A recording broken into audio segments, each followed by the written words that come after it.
இன்றைய தினம் பரிகார ஸ்தலங்கள் பகுதியிலே நட்சத்திர கோவில்களில் பூச நட்சத்திர கோவில்களை பற்றி தொடர்ச்சியாக சொல்லி வருகிறேன். அதிலே திருவாவடுதுறை பற்றி நேற்றைய நிகழ்ச்சிகளிலே இடம்பெற்றது. அதற்கு அடுத்தபடியாக பூச நட்சத்திரக்காரர்கள் வழிபட வேண்டிய கோவில் ஆவூர்.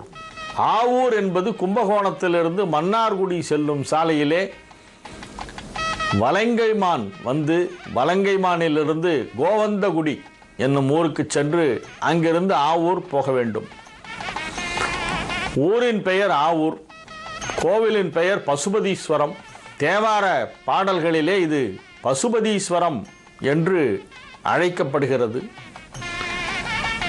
கோவந்தகுடி என்பது காமதேனு பூமிக்கு வந்த இடம் கோவந்தகுடி.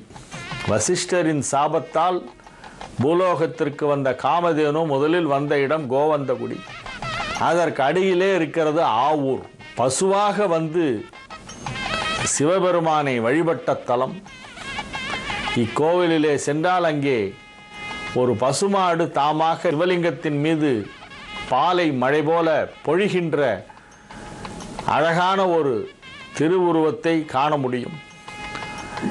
இத்தலத்திலே சுவாமிக்கு பசுபதீஸ்வரர் என்று ஒரு திருநாமம். அஸ்வத்தநாதர் என்பது சிவபெருமானின் மற்றொரு திருப்பெயர். ஆவூர் உடையார் என்றும் பழைய பாடல்களிலே இப்பெருமானை பற்றி குறிப்பிடப்படுகிறது. அஸ்வத்தநாதர் என்றாலே அஸ்வத்த மரம் என்றால் அரச மரம். அரச மரத்திற்கு வடமொழி சொல் அஸ்வத்த விருட்சம். பூச நட்சத்திரத்தை வடமொழியிலே புஷ்யம் என்று சொல்வார்கள். தமிழிலே பூசம் என்கிறோம், சான்ஸ்கிரிட்ல புஷ்யம். ரெண்டும் ஒண்ணுதான்.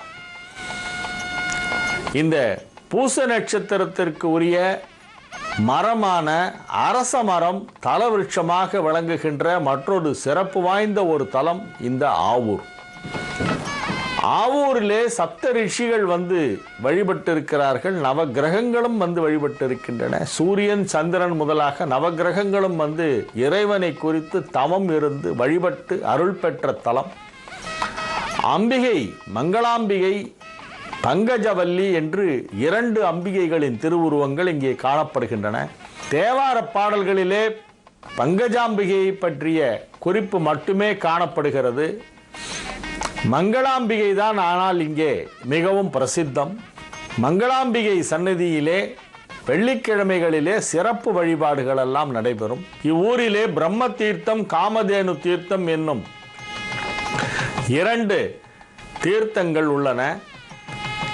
அவற்றிலே நீராடி ஆலயத்திற்குள் சென்று அங்கே எழுந்தருளி இருக்கின்ற ஸ்ரீ பசுபதீஸ்வரரை தரிசனம் செய்து மங்களாம்பிகையை தரிசனம் செய்தால் அற்புதமான நன்மைகளெல்லாம் பூச நட்சத்திரக்காரர்களுக்கு விளையும் என்பதிலே எந்த ஒரு ஐயமும் இல்லை.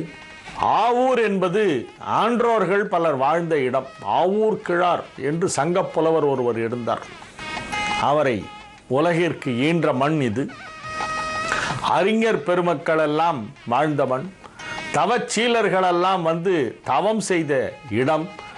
நவகிரகங்களே இந்த ஊருக்கு வந்து சிவபெருமானை குறித்து தவம் செய்து அருள் பெற்றன, சக்தி பெற்றன என்றால் அந்த நவகிரகங்களால் அலைக்கழிக்கப்படும் நாம் இந்த ஊருக்கு செல்ல வேண்டாமா?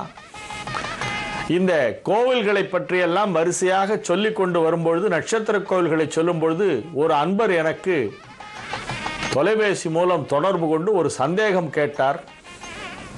அவர் கேட்ட சந்தேகம் என்னவென்றால், என்னுடைய நட்சத்திரத்திற்கு உரிய கோவிலுக்கு நான் செல்லும் பொழுது கூடவே என்னுடைய மனைவி, குழந்தைகள் ஆகியோரை அழைத்து போகலாமா என்பதுதான் அவர் கேட்ட கேள்வி.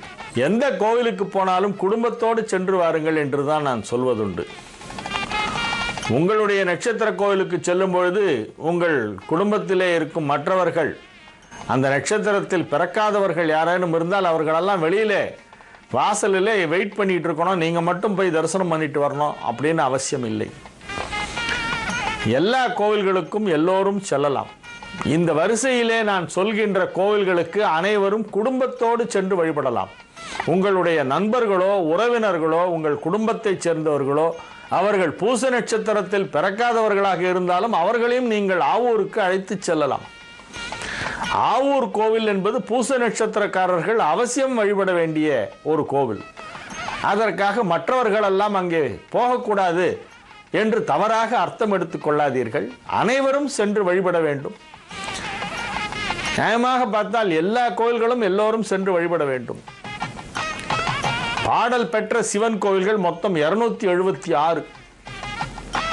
பெருமாள் கோவில்கள் மங்களாசாசனம் செய்யப்பட்ட திவ்ய தேசங்கள் 108. அதில் 106 தான் இந்த மண்ணுலகிலே இருக்கிறது. அருணகிரிநாதர் திருப்புகழ் பாடிய தலங்கள் 206. முத்துசுவாமி தீட்சிதர் கீர்த்தனை பாடிய தலங்கள் 60 சற்றேறக்குறைய. இப்படி ஒவ்வொரு மகான்கள் பாடிய தலங்களையும் நாம் அவசியம் சென்று வழிபட வேண்டும். குறிப்பாக பூச நட்சத்திரக்காரர்கள் அரச மரத்தை தலவிருட்சமாக கொண்ட கோவில்களுக்கு சென்று வழிபட்டால் அதிக நன்மை கிடைக்கும். பூச நட்சத்திரத்திற்கு உரிய மரம் அரச மரம் என்பதால் எந்த கோவில்களிலே அரச மரம் தலவிருட்சமாக இருக்கிறதோ, எங்கெல்லாம் அரச மரத்தடியிலே விநாயகர் சன்னதி இருக்கிறதோ அங்கெல்லாம் பூச நட்சத்திரக்காரர்கள் சென்று வழிபட வேண்டும். பூச நட்சத்திரக்காரர்கள் சென்று வழிபட வேண்டும் என்பதால் மற்றவர்கள் அந்த கோவிலுக்கு போகக்கூடாது என்று அர்த்தமல்ல. அனைவரையும் அழைத்து கொண்டு போகலாம். குடும்பத்தோடு சென்று வழிபடலாம். குடும்பத்திலே உள்ளவர்கள் மற்ற நட்சத்திரத்தில் இருந்தாலும் அவர்களையும் அழைத்து செல்லலாம். இந்த ஆவூர் என்பது மிக பழமையான ஒரு தலம். இது மிக மிக பழமையானது என்பதற்கு பல இலக்கிய ரீதியாகவும் புராண ரீதியாகவும் ஏராளமான குறிப்புகள் காணப்படுகின்றன. இத்தலத்தை தொடர்ந்து இன்னும் இந்த பூச நட்சத்திரக்காரர்கள் வழிபட வேண்டிய மற்ற கோவில்களை பற்றி, திருச்சேரையை பற்றி நாளைய நிகழ்ச்சியிலே நான் சொல்லவிருக்கிறேன். அதைத் தொடர்ந்து பூச நட்சத்திரம் முடிந்த பிறகு ஆயில்ய நட்சத்திரத்தை பற்றியும் வரவிருக்கிறது. ரேவதி நட்சத்திரம் வரையிலே தொடர்ந்து எல்லா நட்சத்திரத்திற்கும் எந்தெந்த நட்சத்திரக்காரர்கள் எந்தெந்த கோவிலுக்கு சென்று வழிபட வேண்டும் என்னும் தகவல்கள் இந்த நிகழ்ச்சியிலே தொடர்ச்சியாக நீங்கள் தெரிந்து கொள்ளலாம். நாளைய நிகழ்ச்சியில் மீண்டும் உங்களை சந்திக்கும் வரை உங்களிடமிருந்து தற்காலிகமாக விடைபெற்றுக் கொள்வது உங்கள் வழிகாட்டி ஜோதிடர் ஹரிகேசநல்லூர் வெங்கட்ராமன். வணக்கம்.